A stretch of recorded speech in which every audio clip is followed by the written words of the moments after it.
Alrighty, here we go. My name is Travis Neville. This is the Travis Neville Podcast. It is Monday. It is not 4 a.m. It's almost 4 p.m. But I'm going to drop this thing as soon as I'm done editing it up. I think we're at episode 43. Richard Petty. This is the Richard Petty numbered episode, and yeah, we're gonna kick some ass. I've got rocking one of the new podcast t-shirts. I think they're cool. We're gonna drop the YouTube logo on all the new stuff because fucking YouTube likes to censor shit. So fuck them. I will just go somewhere else, and that'll be fine. Let's see what I've been up to. Oh, I wrote this book, The Jossman Method. You've seen it. You know, you can get it anywhere you damn want to. Cool. Speaking of that, actually, I had like 3 different ex-students reach out this week. And, I think it's just the holidays. People come home or they are around family or whatever it is. And I just never realized this, that, people kind of tend to get down and maybe a little depressed. I mean, the weather's changing. There's a lot of factors in there. But had some students reach out, former students, older kids, 20s, 30. And it's nice to talk to them. And one of them in particular, I was like, hey, man, check out the book. It'll help you in the situation that you're in. So I'm interested to see how he's doing, and hopefully my shit can help him. That's what I'm trying to do. Trying to help people. So today I want to talk about the big 5 personality traits. The reason I want to do that has less to do with, I'm interested in the personality traits, and hopefully you will be too, but bigger than that, I want to be able to refer back to them. I mentioned something about agreeability in one of my last shows, and I'm like, well, fuck, these people don't know anything about this, so I better talk about it. So, little background on how it works. It's you can get on the interwebs and look up a personality test for the big 5, and it's free, and it's going to take you, 3 minutes, 4 minutes, and you'll get a decent idea of where you fall in that range. The big 5, basically, it's a study from the 1940s. There were a whole bunch of independent studies that all kind of pooled in together to come up with this idea. Initially, there were 16 personality traits, but as the work kind of progressed, they boiled it down to just the 5. And so I find that interesting. The reason that I found it is Jordan Peterson talks about it. Big JP, my man, he's a sharp guy, knows what he's doing. He talks about the kind of stuff that you would be interested as well, because, I'm interested in it. And so I figured I'd dig in. Another reason I want to talk about this isn't just so that you have the background. I wanted to learn more about it. I wanted to figure out, dig into this a little bit more deeply and kind of figure out, so I had a better grasp of it as well. Like I kind of had a surface vibe. I kind of knew what was up with it, but I wanted to dig in a little bit more. So that's what I did. So I'm going to put up this graphic.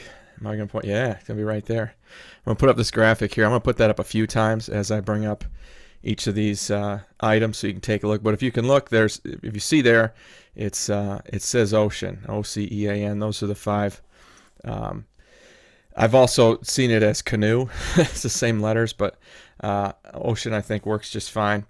And these are the 5 traits. So let's dig in on number 1, and that's openness. Okay, and that has to do with imagination. Right there you can see it. Imagination, feelings, actions, ideas.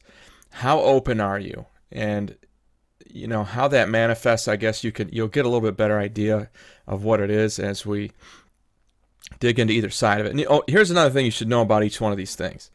Each one of these 5 personality traits, it's a scale. So you're going to be either high in one area or low in it. And if you're interested, I will I just did one the other day to test myself, so I'll throw that graphic up too. No, that way. Fuck, man, everything's backwards. That's where I scored on this, and I'll bring that up later, and we can talk about it a little bit further. But so know that each one of these is a scale. All right, going from you can either be one side or the other, and it isn't like bad and good. It's not weak and strong. It's just, are you where are you on this spectrum? It's like anything else with regard to personality, and there are going to be some things that come along with it. So again, the first one is openness.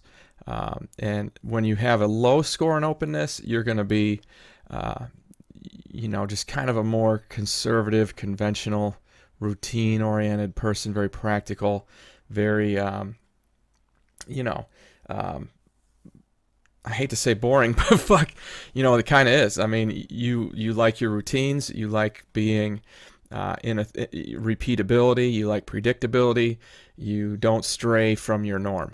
This is going to be a person who's, just they like the routine. I don't know any other way to say it. That's where you are on one end of openness, and again, nothing wrong with that. That's a great place to be. Again, it's predictable, it's organized, it's disciplined. Low score in openness, that's where you are.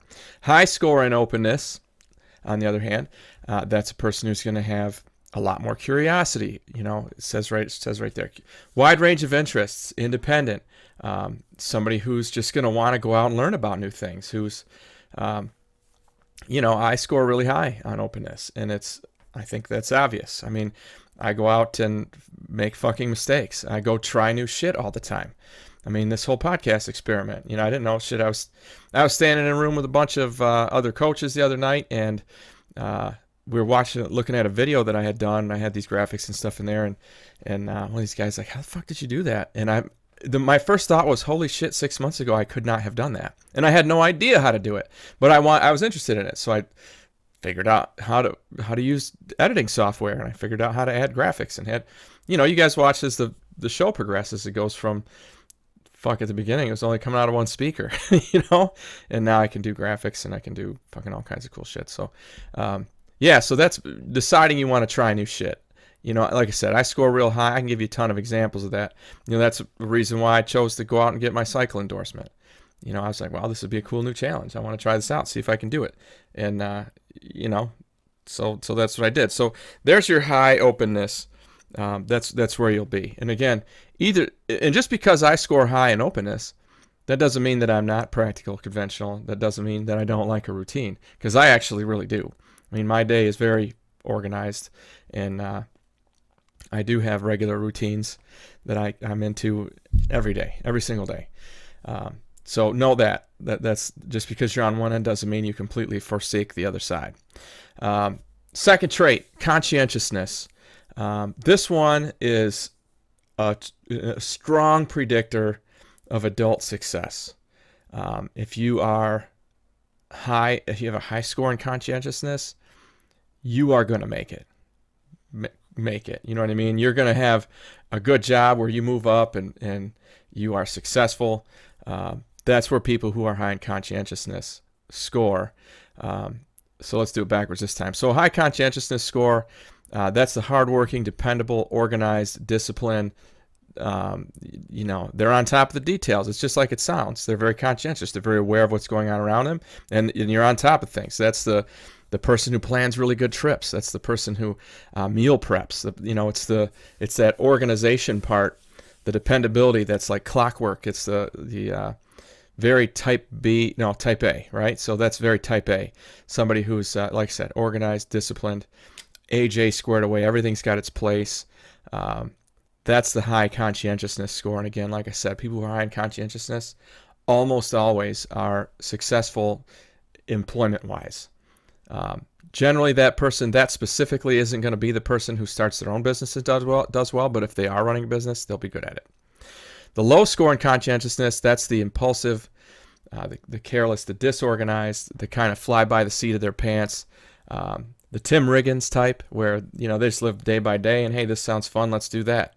And again, nothing wrong with that. But that person probably isn't going to be a great employee. You know what I mean? Low conscientiousness, again, impulsive, careless, disorganized. These are the people who never have any money and wonder why. These are the people who get into credit card debt. These are the people who, again, living for today, which is a great thing, but not really looking at tomorrow. You know what I mean? That's the left side, the low score for conscientiousness. And again, as we talk about this stuff, I mean, none of these things is like exclusive to men or women, to successful or unsuccessful, to white or black. There's nothing like that. Each of these 5 traits apply to anyone. There are definitely some tendencies where men tend to go in one way and women tend to go in another way.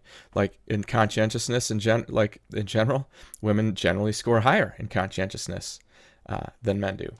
That's just one of those gender differences. And again, just in general, that's usually how it goes. Also, I don't think I told you this, that there's where these come from. They call it, the term is heritability, and I'll write that up there for you.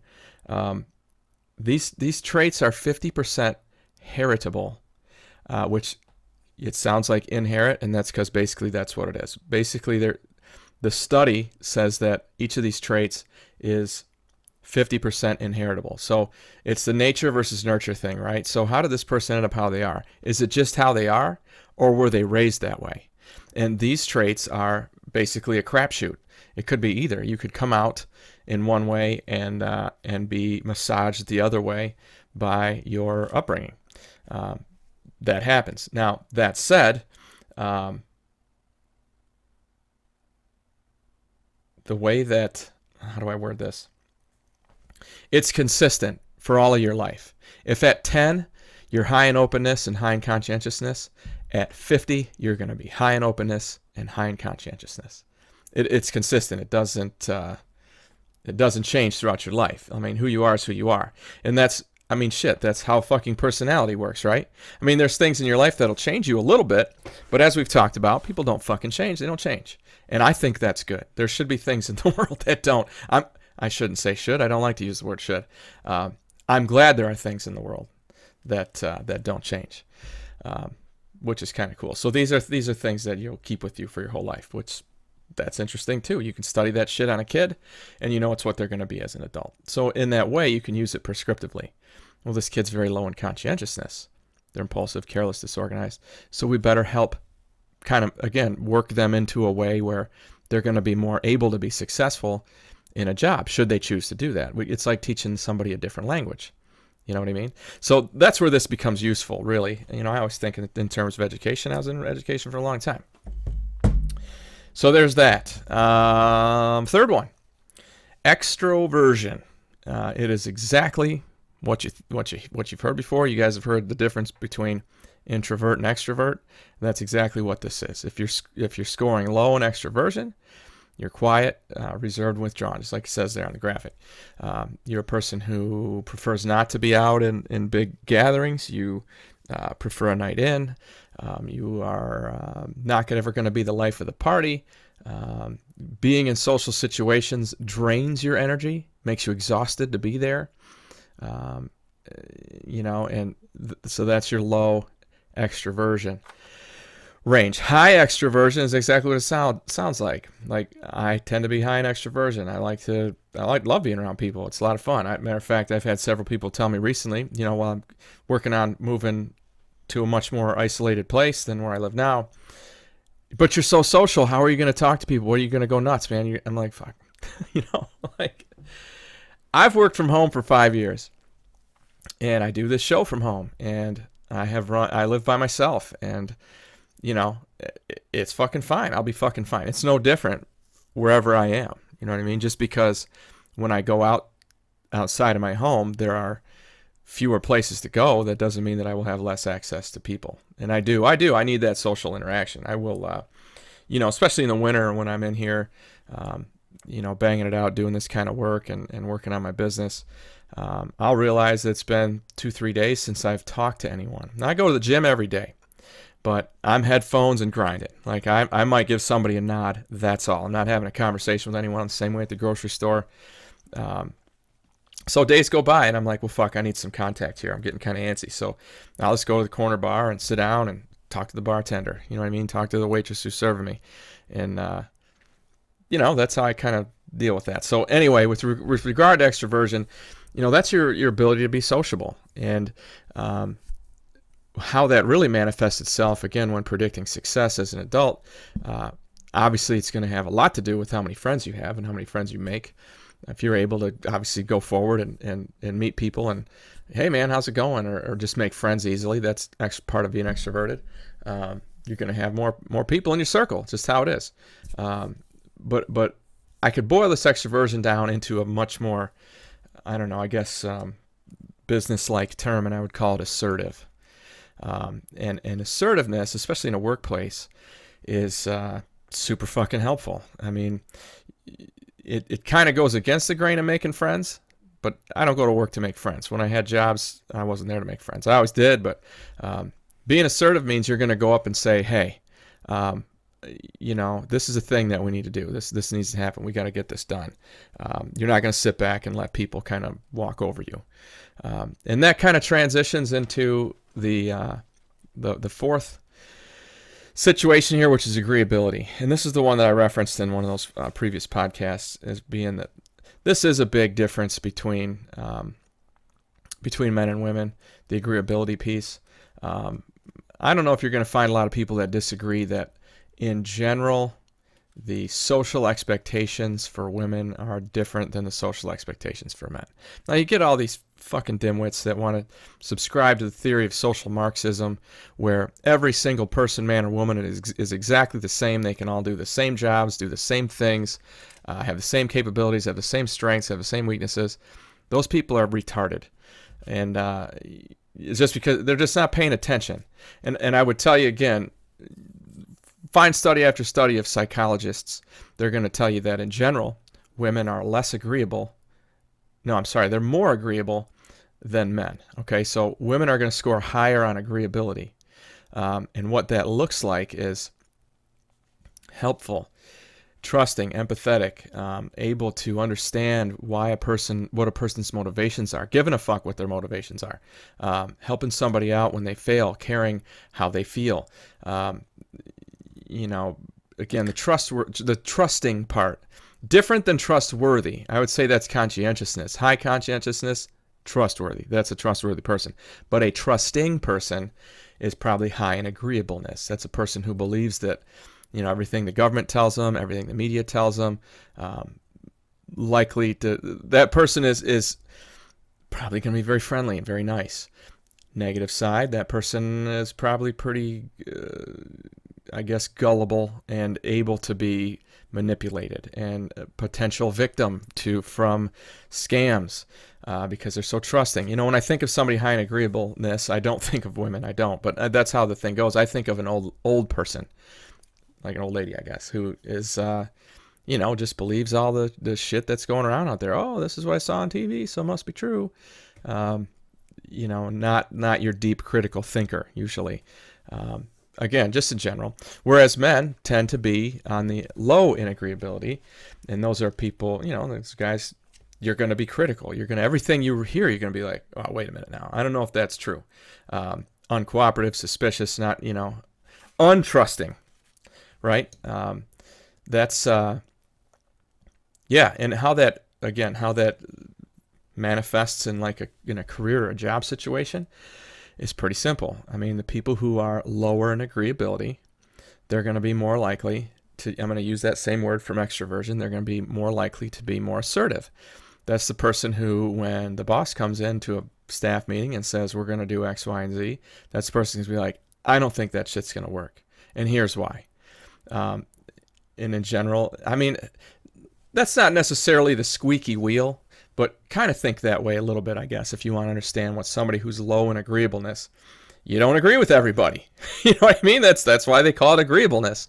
And again, the people who are lower in agreeableness succeed more in the work environment. I know it seems like people who go along to get along are going to be more successful in a work environment, but the people who are higher in agreeableness, they don't ask for raises. They don't complain when something's not going the way it should. They don't stand up for what they think is going well and not going well. But person who's low in agreeableness, that person will. And that's why those people get promoted. I mean, Jordan Peterson, my man, I talked about him before. He talks all the time about how one of the primary reasons why, in general, in a business setting, men will occasionally, I don't want to overgeneralize. People are going to lose their fucking minds, but when men overachieve from women, one of the reasons is that men tend to be less agreeable. And they are, again, they're just not going to put up with any shit. That's basically how it comes down. And that's a person that is going to be respected. And that's a person whose needs are going to be heard. That's how that goes. That's what agreeability is. So, yeah, that's agreeableness. I'm sure you guys understand that. Last one is neuroticism. And this is a tendency towards unstable emotions, like it says there. So a person who's high in neuroticism, going to be anxious, unhappy, prone to negative emotions. And, when we look at the masculine and feminine range here, these are descriptions that you generally don't, most men don't carry that. And again, when you look at study after study, men score lower in neuroticism and women score higher. The anxious, the unhappy, prone to negative emotions. I know that seems kind of counterintuitive to the last one, agreeability. But on this one, again, we're talking about your emotions, what's going on inside you. And fucking props to you if you can keep this shit in when you're at work. I mean, you should. Emotions really, I think, have no place in your work environment, and they have no place in how you vote. The world outside of you should be emotion free. Now, with your people, with your family, your friends, you can have, emotions got a range in there. But business is about making money, and politics is about making the country run. And the country doesn't run on emotions. At least I fucking hope it doesn't, because that's a train wreck waiting to happen, right? So, low on neuroticism, that's the calm, the even-tempered, the relaxed person who, never gets too high or too low. I think about George Washington. Still working on his biography. His biography by Ron Chernow, which is fucking unbelievably long. It's like this thick. Like, this thing's probably going to take me a year. Because, sitting down to read, that's generally a thing I do when I'm air traveling, when I'm in an airport or sitting in a hotel. That's when I'll read a book. Generally, if I'm taking in books, it's because I'm listening to them, and that's when I'm driving. But anyway, that's taken me a long time. Anyway, one of the things I'm learning about him is he is able, and he actually talks about it. He made it a point to make sure no one really knew how he felt. He was about business. You know what I mean? He was running a government. He was running a military organization. He was doing these things. And he believed that, emotion had no place in it. The guy was like, had an unbelievable poker face. He might have been angry. He might have been happy. But he wasn't going to let you know it. He was just going to make decisions and move forward and do what he had to do to keep the machine moving, which I really like, man. I quoted him and talk about exactly that, in fact, in one of the chapters in my new book, which I'm excited to. I think I have all. Matter of fact, I'm going to sidebar here for a minute. I think I've got all the chapters written at this point. I boiled it down to 18 things that men should be described as. You should strive to describe yourself using these 18 terms. And I go into detail into all of them. And one of them I said was being stoic, a person who just got the business done and showed no emotion. That's somebody who's low in neuroticism. So yeah, think of George Washington there. Again, high in neuroticism. You guys know people like that. They constantly screaming bloody murder, always bitching about how bad they have it, like unstable emotionally, happy out of nowhere, sad out of nowhere, just a fucking roller coaster. That's somebody who's highly neurotic, somebody who worries about everything, just can't stop fucking. Just fucking calm down, dude. You know what I mean? Just relax. I have the opportunity to very often, people reach out to me and ask me questions about shit that I posted on TikTok or videos on YouTube or wherever they fucking find it. People want to talk about things that I've said. And very often I get this, people kind of want me to coach them up, which I'm happy to do. I think that's a normal, kind of a natural thing for me. I like coaching, and if somebody reaches out and has the balls to ask for help, I'm gonna fucking help them. But the reason I was bringing that up is almost always the first thing I tell them is, first of all, calm down. You're okay. It's gonna be okay. Let's relax and go from a place where you're not your mind isn't scrambled by emotion. I talk about that a lot too, that I don't know, emotions they're like a signpost. They're like a heads up. But they're not everything. All right. Pay attention to them, listen to them, but it isn't the only thing on which you will base your decision. At least it shouldn't be. I mean, if you are in a job where you just don't like this one guy, well, that should only be one part of what you're deciding. Well, I just don't like this one guy. There's some unhappiness there. And I know that when I'm around this guy, I don't like it. But I don't know if you throw out the baby with the bathwater. I don't know if you get rid of the whole job because of that. So again, separate yourself from your emotions so that you can think clearly. I think emotions in general, especially if you feed them, will fucking go nuts. I mean, I think I've said this before, like basically every morning when I wake up, I don't know why this is, but my first feeling when I get out of bed isn't, fuck yeah, it's going to be a great day. I don't know why that is. I like my natural feeling as I get up is, oh, fuck, man, I'm feeling down. And I never even get all the way through that sentence. I just kind of feel it for a second, but I immediately, try to physically smile. I try to build myself up, go through what in my head, what I'm going to do today. What's the first thing? First thing I'm doing is getting into the gym, which I fucking love. And, and then bam, it's gone. Like I'm in a habit of deleting that it's not an issue, but it does still pop up pretty much every morning, and then I just manage it. But my point there is that your emotions they're just a signpost. You know what I mean? If you like this girl that I dated for a long time, we would go to anytime we would be out. And if we had an argument or something didn't go well while we were out at a place, she would never want to go back to that place because we had an argument there. And I was just like, man, fuck, pretty soon we're going to run out of places to be. You know what I mean? We're going to run out of places to go. My philosophy was always, well, no, let's go back there and have a good time.